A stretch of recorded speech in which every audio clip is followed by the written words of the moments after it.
마지막으로 이제 시청자에게 하고 싶은 말이 있다면? 구독, 좋아요 이런 것도 해야 되겠지만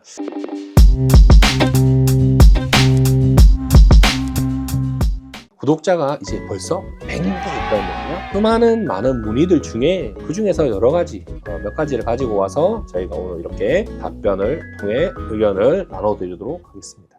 MPL이 처음인데 뭐부터 공부해야 될까요? MPL이 처음이시라면 일단은 저희 채널을 보셔야 되는 거고요. 먼저 책을 한 권 보면 좋을 것 같아요. 왜냐하면 전체적인 이 흐름을 조금 아는 게 중요할 것 같고요. 그래서 책 소개를 하면 성식은 저자님의 나는 경매보다 MPL이 좋다라는 책이 있습니다.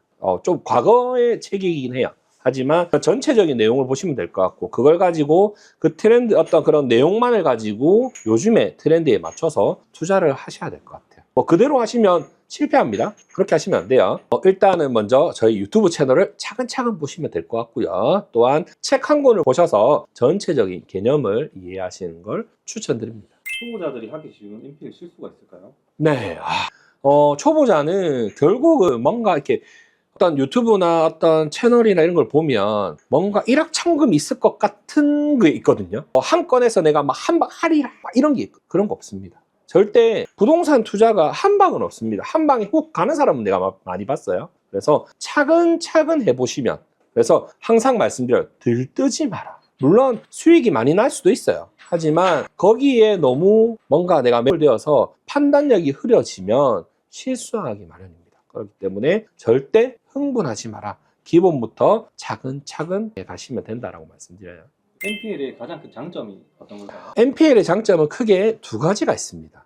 그래서 채권을 싸게 사서 채권 권리 금액만큼 높게 낙찰받기 때문에 거기에 따른 양도소득세가 절감될 수 있고요. 내가 실제로 액면가는 높게 낙찰받기 때문에 그에 따른 대출 레버리지가 활용도가 높습니다. 그렇기 때문에 대출과 양도소득세 이 키포인트를 꼭 기억하시고 투자 공부를 해보시면 될 것 같아요. 대표님이 기억에 남는 투자가 있을까요? 저는 사실 제가 2017년도부터 이제 진행을 시작을 했지만 여러 가지 법들이 바뀌면서 조금 난항에 많이 제가 처해 있었는데요. 그 중에 하나 꼭 기억나는 게, 과거에는 지금처럼 채권사들이 막 채권을 막 이렇게 막 파는 그런 때가 아니었어요. 그래서 채권 담당자를 만나서 부탁해서 제가 리스트를 받았어요. 그 물건이 무엇이었냐면 실제로 건물에는 근저당이 없고요. 토지에만 근저당이 설정되어 있고 그 근저당을 매각하는 거예요. 여기에는 유치권이나 뭐 여러 가지 복잡한 것들이 있어요. 그런데 가장 중요한 게 이제 법정지상권인데, 법정지상권이 이제 성립을 안 하는 그냥 간단한 물건이었는데 은행에서는 모른다 그랬죠. 공부를 안 한 사람은 몰라요. 그런데 저는 어떻게 해요? 경매를 해오던 사람이다 그랬죠. 경매가 바탕이 되었기 때문에 본 물건은 아무 문제가 없고 높게 낙찰될 것이다 라고 확신을 가졌어요. 실제로 제가 확신을 가졌고 채권을 제가 사서 6개월 만에 몇억 이상의 큰 수익을 봤던 적이 있습니다. 그때가 가장 기억이 남죠? 아무래도 큰 수익이 가장 기억에 많이 남는 것 같아요. 현장 답사할 때 꼭 보는 포인트 3가지가 있으신가요? 그렇죠. 첫 번째, 살고 있는 점유자를 파악하라. 그런데 살고 있는 점유자를 파악하려고 하면 어떻게 해요? 먼저 전기 계량기가 돌아가고 있는지를 확인하셔야 돼요. 우리가 멀리 해외여행을 가더라도 냉장고는 사용할 수 있으니까요. 그렇기 때문에 점유자를 꼭 파악하셔야 되는 거고요. 이 점유자가 대항력이 있는 임차인인지 소유자인지 정확하게 파악하셔야 되고요. 두 번째는 외관. 실제로 이 아파트, 예를 들어 아파트다 그러면 가장 먼저 확인하셔야 되는 게 아파트의 외부의 샤시입니다. 샤시가 과거에는 금액이 그렇게 비싸지 않았지만 지금은 선호세평 기준에 1,200만 원, 1,500만 원씩 해요. 그렇기 때문에 다른 집은 다 되어 있는데 내 집이 안 되어 있다 그러면 나는 조금 더 낙찰을 싸게 받아야 되고요. 다른 집은 다 안 되어 있는데 내 집이 낙찰되어 있어. 그러면 나는 조금 더 높게 낙찰 받아도 되겠다, 그렇죠? 그렇기 때문에 아파트 샤시를 꼭 확인하시라고 말씀드리고요. 그리고 마지막에는 부동산을 꼭 가보셔야 돼요. 부동산에 가셔서 내가 생각하는 입찰 금액보다 더 싼 금매가 있는지, 그리고 이 시장이 어떻게 거래가 되고 받쳐주는지. 그래서 경매는 절대 금액을 싸게 사는 거지만 이 부동산 전체적인 이 흐름을 모르고서는 또 투자를 실패를 할 수 있기 때문에 함께 공부하시면 좋을 것 같습니다. 그리고 이제 채권사랑 협상을 해야 되는데 거기서 제일 중요한 포인트가 어떤 게 있을까요? 이렇게 비벼야 되겠죠?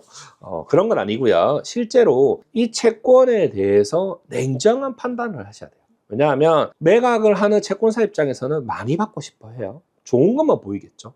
그리고 저희가 살려고 하는 사람들은 매수를 하기 위해서는 어떻게든 단점을 부각시켜야 되는데 이 단점이 부동산을 또 깎아내려서는 안 돼요. 그렇기 때문에 오만 가지의 단점을 얘기하되 어떻게?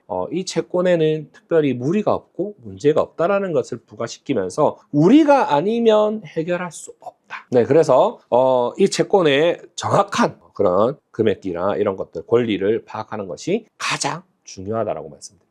혹시 투자에 실패한 경험도 있으신가요? 지금 뭐 생각하면 조금 아쉬운 투자이긴 한데요. 저도 조금 제 성격이 좀 들뜬 성격이에요. 제가 들뜨지 말아 했는데 첫 번째 투자했던 물건이 NPL이라는 걸 공부하고 열심히 뭐 회사를 운영하고 하면서 가장 첫 번째 물건을 투자했던 물건이 2017년도에 투자를 했는데 해운대에 정말 저 바다가 쫙 보이는 아파트를 얘기할 수는 없지만 저기 바닷가가 쫙 보이는 그런 집이었는데 그런 근저당을 저희가 매입을 했어요. 그런데 2018년도부터 무슨 일이 있었죠? 2018년 9.13 대책이 일어나면서 집값이 막 떨어지기 시작했어요. 그러면서 이 집이 얼마에 낙찰될지를 사실 모르겠는 거예요.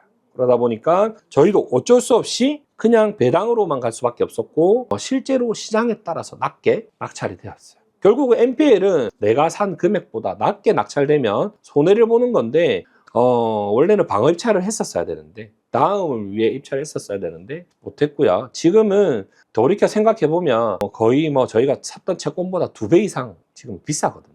그래서 늘 볼 때마다 경각심을 가지고 볼 때마다 더 노력해야 되겠다 이런 생각들 합니다. 유튜브는 어떻게 시작하게 됐나요? 유튜브는 제가 이제 많은 사람들을 같이 함께 강의를 하고 있는데요. 처음부터 NPL이 무엇인지부터 어떻게 수익이 내는 데까지 전체적으로 A부터 Z까지 다 하는데 이런 것들을 조금 더 많은 사람과 공유를 해야 되겠다라는 생각들을 많이 합니다. 수강생들이 좀 아쉬워해요. 우리만 알고 있는 것들이. 또한 이런 내용들을 조금 더 반복해서 복습을 하고 싶은데 그런 어떤 창구가 없다 보니까 유튜브를 통해 단락단락 설명을 하다 보면 조금 더 친근하게 조금 더 쉽게 다가가지 않을까라고 생각해서 유튜브를 하기 시작했고요. 참 잘했다라고 생각합니다. 앞으로 채널에서 다루고 싶은 주제가 네, 저는 일단은 먼저 NPL을 좀 많이 널리 다 알았으면 좋겠고요. 물론 관심이 없는 사람, 모르는 사람은 그냥 모르게 살아도 되지만 그래도 내가 경매를 하고 부동산에 관심이 있다 그러면 A를 다 알았으면 좋겠다라고 생각해서 계속해서 강의를 할 거고요. 또한 지금처럼 실제 사례를 가지고 아니면 실제 진행되고 있는 어떤 권리들을 가지고 분석도 해드리면서 같이 뭔가 좀 소통하면 좋을 것 같고요. 또한 어떤 여기 갇혀있는 공간에서 시다기보다는 좀 더 밖으로 나가서 실제 물건을 보면서 어떤 것을 체크해야 될지 이게 돈이 되는지 아니면 돈은 벌었는지 실제로 그런 실제 사례를 가지고 여러분들과 조금 더 깊은 대화를 나눴으면 좋겠습니다. 마지막으로 이제 시청자에게 하고 싶은 말이 있다면 구독, 좋아요 이런 것도 해야 되겠지만 일단은 사실 부동산이라는 거는 우리의 삶 속에서 절대로 뗄래야 뗄 수가 없습니다. 그런데 이걸 모르는 사람들이 너무 많은 것 같아요. 그래서 여러분들은 수익을 내는 것보다는 내가 잃지 않는 투자를 하겠다라는 목표를 가지고 주변 사람들에게도 많이 알려주셨으면 좋을 것 같고요. 특히나 요즘 같은 시기에 전세 사기나 여러 가지 문제들이 있습니다. 그런 것들도 그런 주제로도 또 대화를 나누면서 어떻게 하면 그런 전세 사기를 당하지 않을까 아니면 전세 사기 피해자임에도 불구하고 내가 이거를 어떻게 헤쳐나갈 수 있는지에 대해서 현실적인 조언 그냥 책에 나와 있는 내용이 아니라 실제 실무에서 사용할 수 있는 적나라하게 표현할 수 있는 그런 유튜브 채널이 되도록 노력하도록 하겠습니다. 어느덧 우리 구독자가 처음에는 제 지인 한 명만 있었는데 벌써 100명이라는 구독자가 생겼는데요. 그냥 와서 한번 흘겨보고 가시는 것이 아니라 조금 더 집중해서 보시면 좋을 것 같고요. 이제 100명으로 시작했으니 1000명, 10,000명, 10만 명 이거 있죠. 버튼 받을 때까지 최선을 다해서 할 거고요. 조금 더 적나라하게 지금의 NPL이 어떻게 시작이 되었고 어떻게 내가 준비해서 어떻게 수익화되는지에 대해서 낱낱이 파헤쳐 보고 나누도록 하겠습니다. 궁금한 것이 있다면 언제든지 댓글로 남겨주시면 좋을 것 같습니다.